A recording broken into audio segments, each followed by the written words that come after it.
सगळेजण बसून घ्यायचं.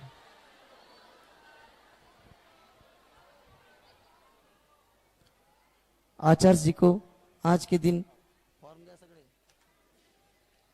आचार्य जी को शासन करने के लिए आज के दिन अवसर प्राप्त किया है.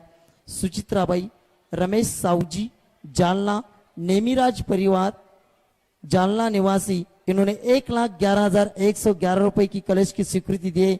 वे आए सपरिवार और आचार्य जी को शास्त्र प्रदान करें.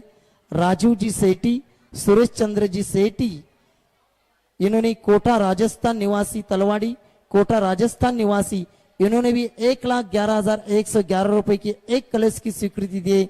वे भी आए और आचार्य जी को शास्त्र प्रदान करें. शांतिलाल जी बड़जात्या परिवार मदसौर मध्य प्रदेश, इन्होंने भी एक कलश की स्वीकृति यहाँ पर दी है. वे भी आए और आचार्य जी को शास्त्र प्रदान करें. अर्जुन बी गौराना ने मजगांव बेलगांव, ने तो केवल सपने थे ब्रह्म और जगत का भटकाना, चरणों में अर्पित चत गए अक्षय पद मुझको मिल जावे. तब ज्ञान अरुण की किरणों से यह हृदय कमल भी खिल जावे. ओम रूम परम पूज्य संत शिरोमणि आचार्य भगवान विद्यासागर जी महामुनिंद्राय अक्षय पद प्राप्तये अक्षतम निरूपामिति स्वाहा.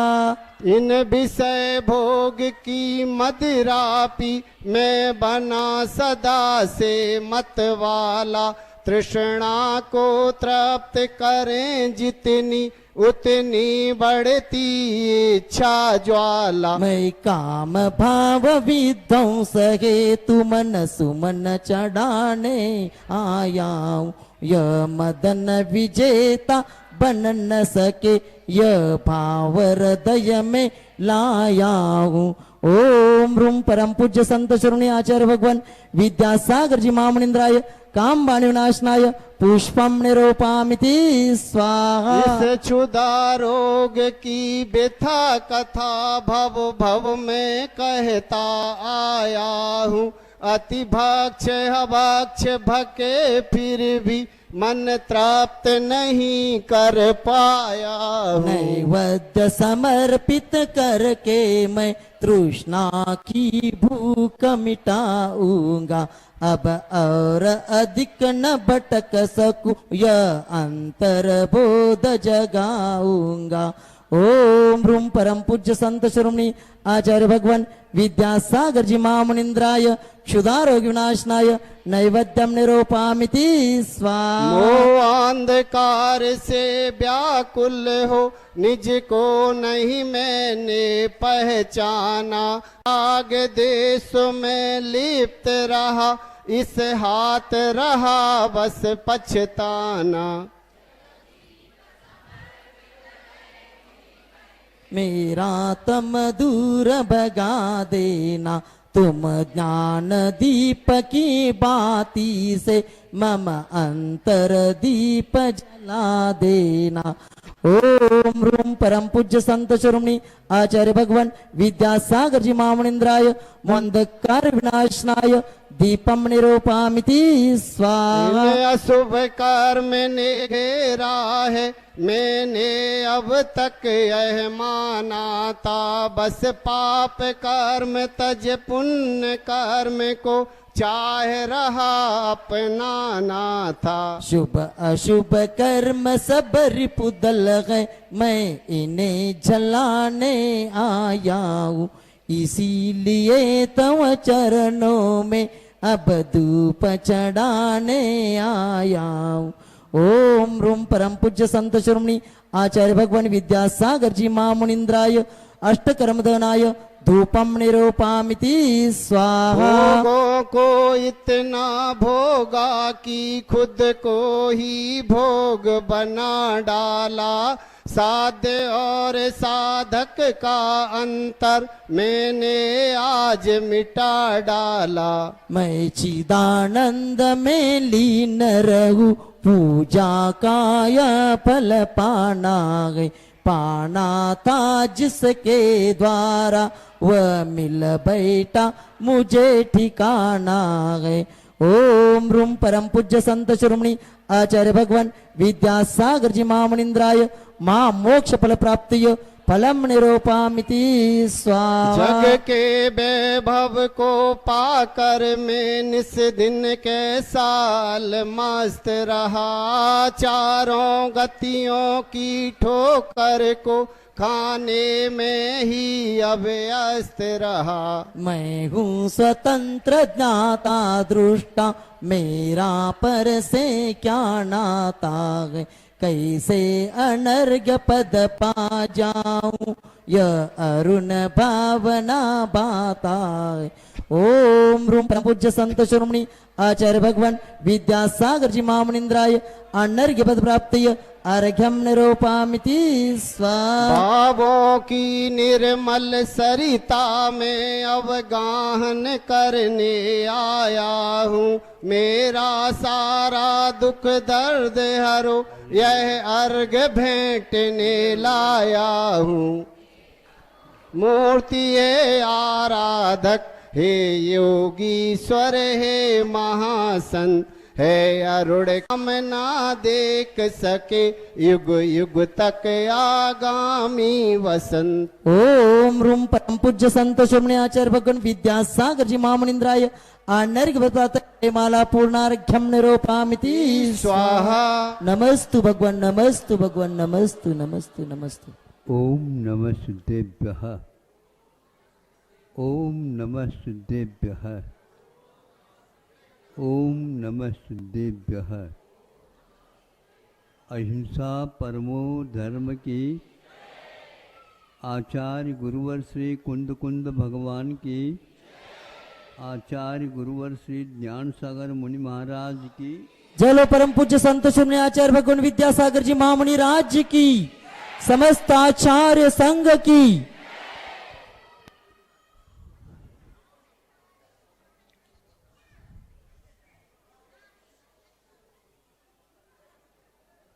हम अपने विकास करना चाहते हैं,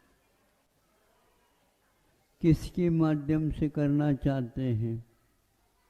ये बहुत सारे वैभव है, इनके विकास में हमारा विकास हो जाएगा।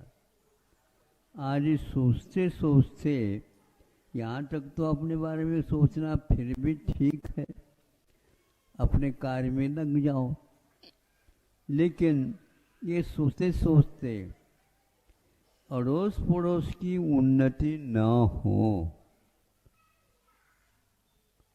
क्या आप अपनी उन्नति तो चाहते हैं, किंतु उनकी उन्नति नहीं होना चाहिए, क्योंकि उनकी उन्नति होने से हमारा महत्व कम हो जाता है ना?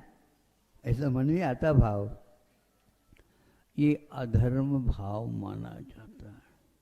जिस प्रकार आप अपने बारे में सोचते हैं, वो भी अपने स्वयं के बारे में सोचता होगा। यदि वो भी मान लो आप जैसे दूसरे के विकास न हो, ये सोचने लग जाएगा, फिर दोनों के पास धर्म नहीं रहेगा। आचार्य कहते हैं हमारा हित दूसरे के हित के बारे में सोचने पर भी आधारित है। दूसरे का हित हो ये सोचेंगे, हम स्वार्थ त्याग कर रहे हैं, पर के बारे में सोच रहे हैं। यदि पर के बारे में सोचना है तो उनके भी विकास के बारे में सोचो।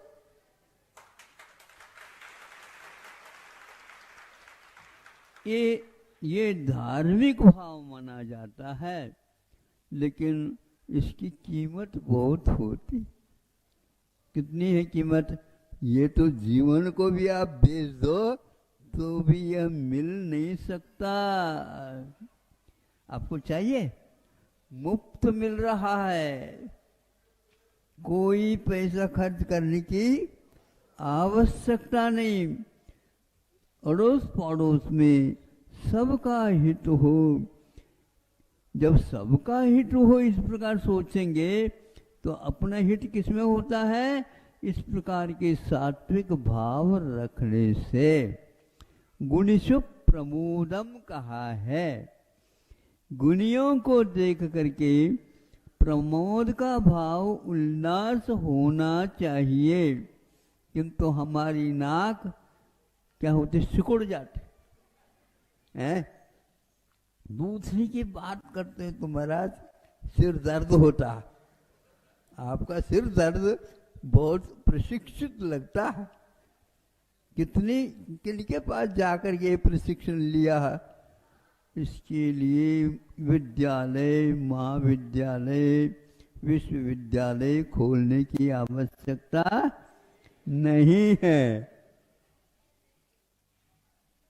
ये सात्विक भाव हमारे प्रत्येक के दिल में होने लग जाए तो आचार्य कहते हैं गुणियों की प्रति थोड़ा सा भी कर रहा है, कम से कम लाइन पर है, गैर लाइन पर नहीं है, उन्मार्ग की ओर नहीं जा रहा है, सन्मार्ग पर आता। थोड़ा भले आ जाए, हम उसको प्रोत्साहित करेंगे, कल उसका वह विकास क्रम बढ़ जाएगा। गुणियों के प्रति प्रमोद भाव रखना, गुणाधिकेशु वा प्रमाण, गुण के अधिक जिनके पास है उनके प्रति भी रखो प्रमोद भाव। प्रसाद गुण होना चाहिए, दूसरे को देख करके आपको उल्लास आना चाहिए, आपको आनंद होना चाहिए। सुख के मार्ग पर लगना ये बहुत कठिन होता है। ज़्यादा पैसा कमाओगे तो व्यसन की ओर भी आपकी संतान जा सकते हैं। आखिर इसको खर्च कहाँ करेंगे? बस खर्च करना है तो ऐसा करो तो हो जाएगा। इसके द्वारा आपका अभिमान बढ़ रहा होता है। आपको अभिमान बढ़ाना है कि घटाना? घटाने का। अब घटता है तो क्या होता है? दुख होता है। देखो उनका मान सम्मान तो हो रहा है, हमें कोई पूछता ही नहीं, हमें कोई पूछता नहीं। इसलिए पूछने के लिए यदि करते हो, रात दिन करते रहो। आज विश्व में विकसित देश भी माने जाते हैं और कुछ विकासशील भी हैं। विकसित वाले हमेशा हमेशा सोचते हैं हम विकसित ही रहें, किंतु इनके यदि विकास नहीं होगा तो आप क्या सोच रहे हैं? बिल्कुल गलत सोच रहे हैं, क्योंकि इससे धर्म क्षीण हो जाता है। धर्म के विकास के लिए वह चंद्रमा का उदय चाहिए। सागर उमड़ जाता है, बढ़ जाता है, क्यों? चंद्रमा का उदय हुआ है। पूर्ण चंद्रमा जब उदय को प्राप्त होता है तो उसमें ज्वार भाटे आने लगते और अपने आप ही वह नीचे की ओर भी जाता है। ये उसका स्वभाव है। धर्मात्मा का भी स्वभाव होना चाहिए। दूसरे के विकास में हमारा कुछ सहयोग नहीं है तो हम उनके लिए असहयोग प्रदान नहीं करना चाहिए। यानी उससे विपरीत कभी सोचना नहीं चाहिए, चर्चा करना नहीं चाहिए और शरीर के द्वारा भी इस प्रकार की चेष्टाएं नहीं करना चाहिए। आचार्यों ने इसको इस प्रकार सोचने के लिए बाध्य किया हम लोगों को। क्या सोचने के लिए? ये सोचो इनका विकास हुआ कैसे? नहीं समझे? बहुत अच्छा हुआ, लेकिन इनका विकास कैसे हुआ? रात दिन तो मैं परिश्रम कर रहा हूं, मेरा तो हो नहीं रहा, इनका कैसे हो गया? तब आचार्यों ने कहा है इन्होंने पूर्व जीवन में भी इस प्रकार का पुरुषार्थ किया था, धार्मिक वातावरण में रहे थे, औरों को भी लगाया था, औरों के कष्ट को दूर करने के लिए अपना कष्ट मान करके उनको दूर किया है। इस प्रकार स्वयं जैसे चाहते हो अपने लिए, उसी प्रकार दूसरे के बारे में सोचने से ये विकास होता है। अब यह सम्यक दर्शन की प्राप्ति के लिए ये भी एक हेतु बताया। उनके विकास क्यों हुआ ये सोचो, मेरी उन्नति क्यों नहीं हुई ये भी सोचो, और उनकी उन्नति कैसे हुई है। तो ज्ञात होता है, देवर जी दर्शन लिखा, देवों के रिद्धियों को देख करके दूसरे देव जो छोटे हैं उनका विकास मेरा क्यों नहीं हुआ। हम दोनों एक साथ ही तो वहाँ पर काम करते थे, एक ही काम था हम दोनों का, एक ही दुकान थी हम दोनों की, सब कुछ होते हुए इनका विकास क्यों हुआ और मेरा क्यों नहीं हुआ। जैसे तीर्थंकर उनसे लड़ने के लिए गया हो ये बताओ, वो कहते हैं बिल्कुल ठीक है, उन्हीं को पूछो या स्वयं अपने आप ज्ञात हो जाएगा तुमको कि इन्होंने समझाने, हमें समझा तो रहे थे लेकिन मैं समझा नहीं, वो काम किया ही नहीं, मैं क्यों करूं, मैं अपने आप में विकास करूं। तो वह छोड़ दिया उसने, और आज आपके समकक्ष होकर के भी ऊपर के कक्ष में बैठ गए, चले गए। और ये गलती मेरी है, उनका तो हमारे लिए सहयोग मिल रहा था, मैंने उसको ठुकरा दिया। उस बात को लेकर के आचार्यों ने कहा, सम्यक दर्शन की प्राप्ति के लिए धर्म के बारे में आप सोचो, और दूसरा जो सत्कार कर रहा है उसके बारे में सोचोगे तो अतीत में हमने ऐसा कुछ किया ही नहीं, बिना किए ये कभी भी परिणाम नहीं निकलता। रात दिन बच्चे एक करते हैं तब प्रथम श्रेणी में आते हैं, उस समय आप खुर्राटे लेते रहते हैं, है क्या नहीं। आराम के साथ, अभी परीक्षा बहुत दूर है, अभी परीक्षा बहुत दूर है, दूर है, आंखें बंद कर दो तो सूर्य उगाने ऐसा भी लगता।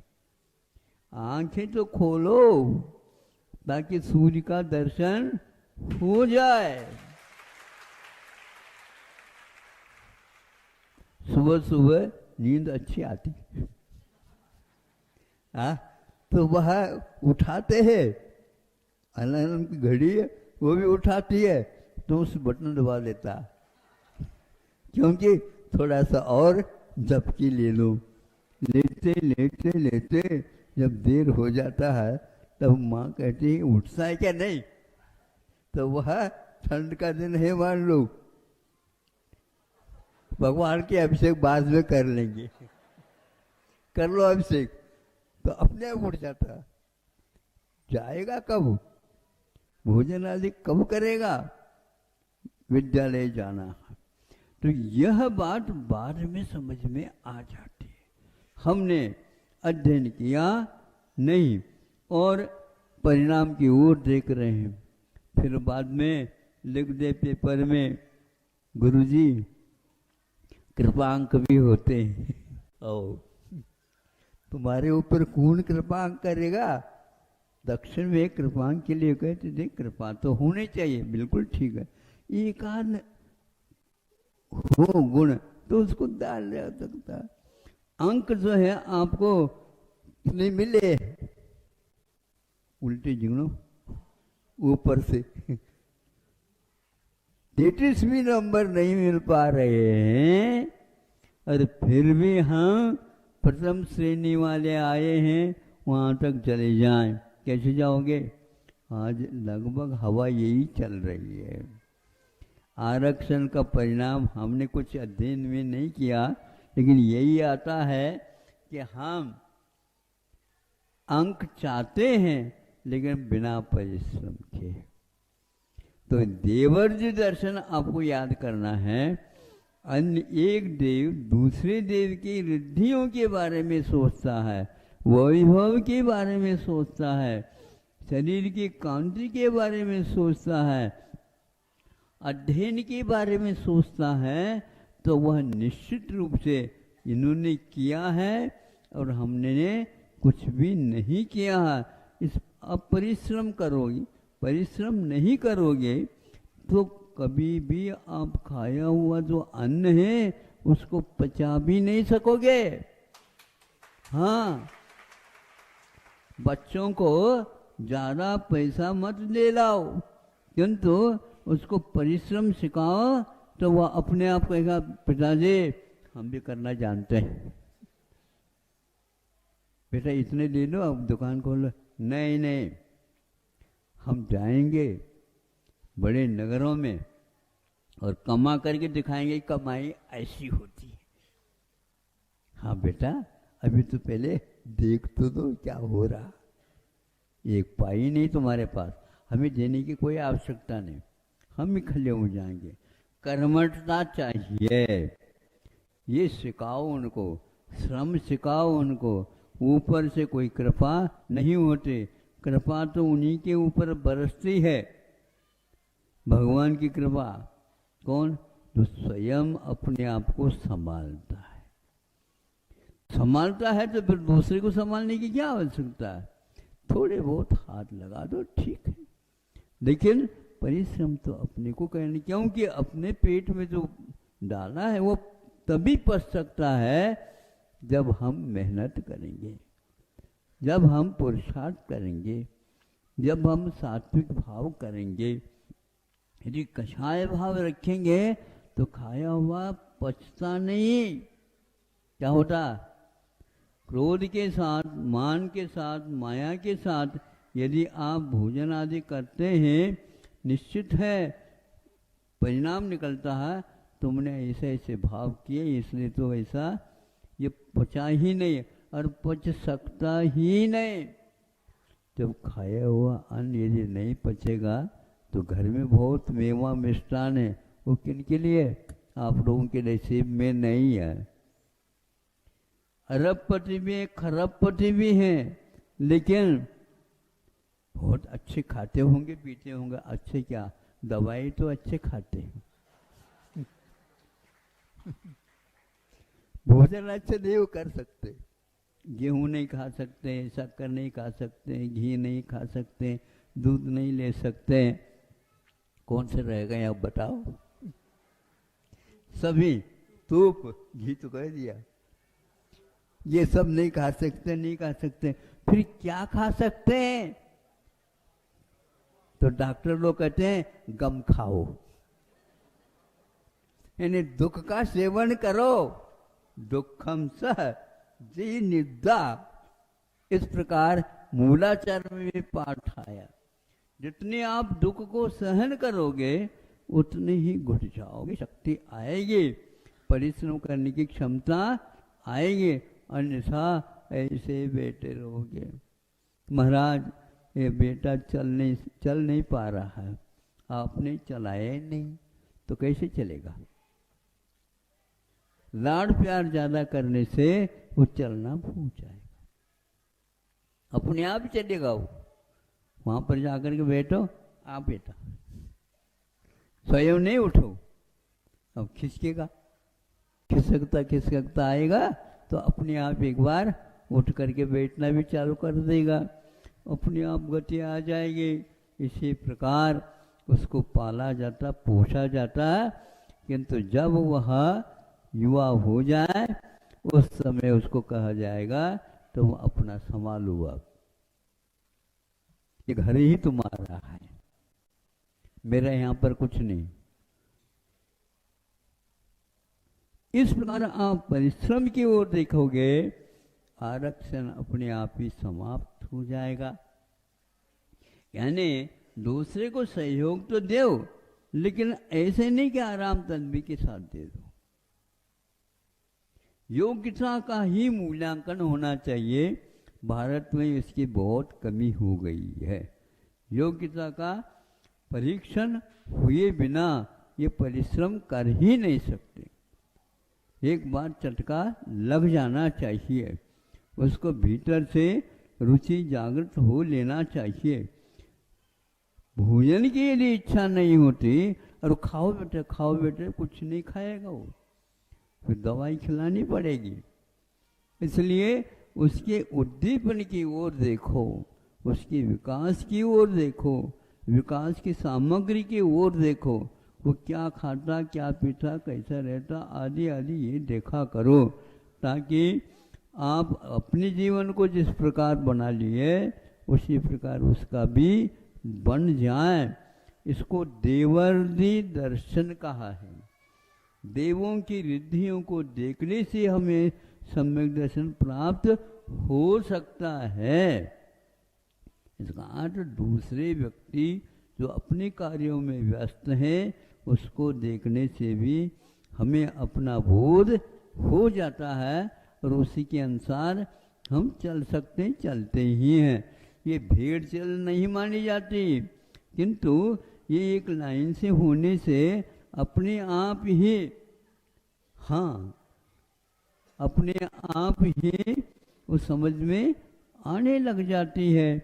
जैसे मान लो किसी को देख करके लोग हंसने लगे, तो हंसने लगे तो वो देखते ये लोग क्यों हंस रहे हैं, तो आपको देख करके हंस रहे हैं, समझ में आ गया। वो अपने कमीज की ओर देखता, शर्ट की ओर देखता, नीचे का बटन ऊपर लग गया। अब बोलो, भूल हो गए ना, तो बाजार में निकलने से पूर्व में देख लेते, ये हंसते नहीं, फिर उसको देख करके कई लोग अपने आप को संभाल लेते हैं। आप बहुत अच्छे हैं, देवर्षि दर्शन को याद रखेंगे। दूसरे की उन्नति क्यों हुई है, इनको वैभव क्यों मिला है, इनको कांति क्यों नहीं मिली है, आदि आदि सोचने से अपनी गलतियां सामने आ जाती है, आना ही चाहिए। और यदि मान लो दूसरा व्यक्ति आपकी गलती को बता देता है, परम मित्र मानना चाहिए उसको।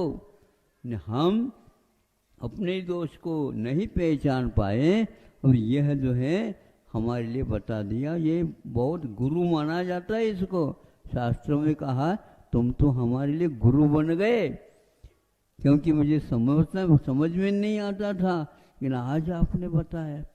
अपनी आंखों में कुछ गिर जाए, सही बताओ, ये भैया इधर आ जाओ, इधर आ जाओ, इधर आओ, जल्दी आ जाओ। क्यों, क्या हो गया, मेरी आंखों में क्या गिर, देख लो। तुम्हारी आंख अब मैं देखूं, उस आंख को कह देना क्या गिरा है, देख ले और निकाल ले।